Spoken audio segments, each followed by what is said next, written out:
And the next performance is a Pena presentation by the artists of Folk Ensemble Manipur.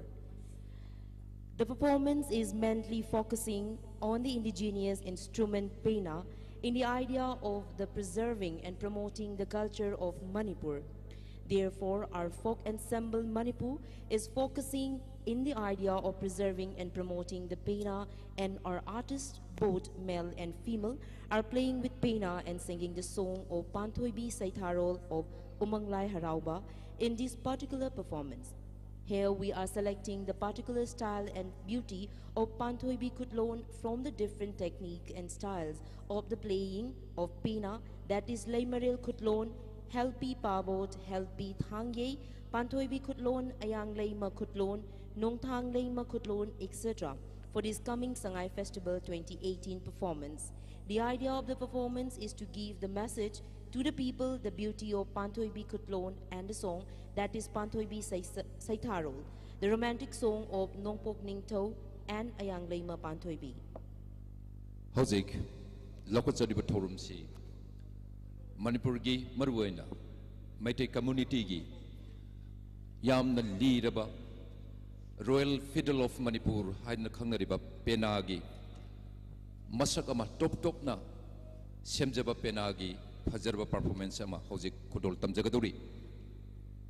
Panthoibi Saitharol, Umanglai Harau the Yorba Saitharol, Sayumpam Weba, Manipur Ladiba, Penasi, Hozikti, Nupi Nupa, Animakna Kongnare, Nupi Singna Pena, Kongba Nupa Singna, Pena Kongba, Anigi, Apunba, Mix and Mess Toraka Putoka, Pazerba Fusion, Masakama, Hozik, Lakochari, Luinana, Manipur Gili, Penagi, Pazerba, Tongan, Basak Sing, Yauraba.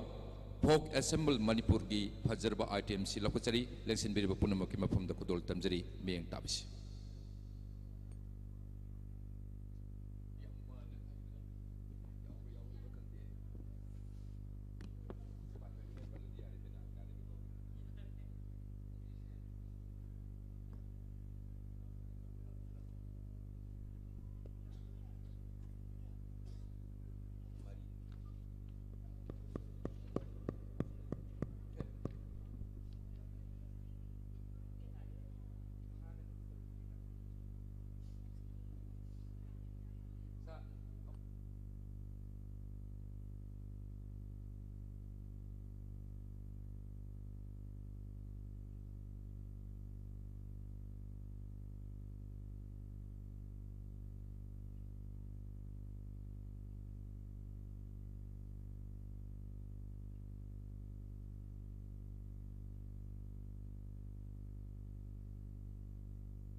Nung si naga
That was Pena presentation by the artists of Folk Ensemble Manipur. Folk Ensemble Manipur ki Fazaraba Naat ki Khudulni Maruena Panthoibi Saisaklon Habisum Pumba Pena ki Fazaraba Masakni Nupi Madinupa Animakna Pena Kongdana Fazaraba Leisure by Kogi as old tradition Waidaba Royal Fiddle of Manipur Penagi promotion to Wiki Pazar Masak Mangasi cultural items the Kudol Tambir Mitakas of Punduksari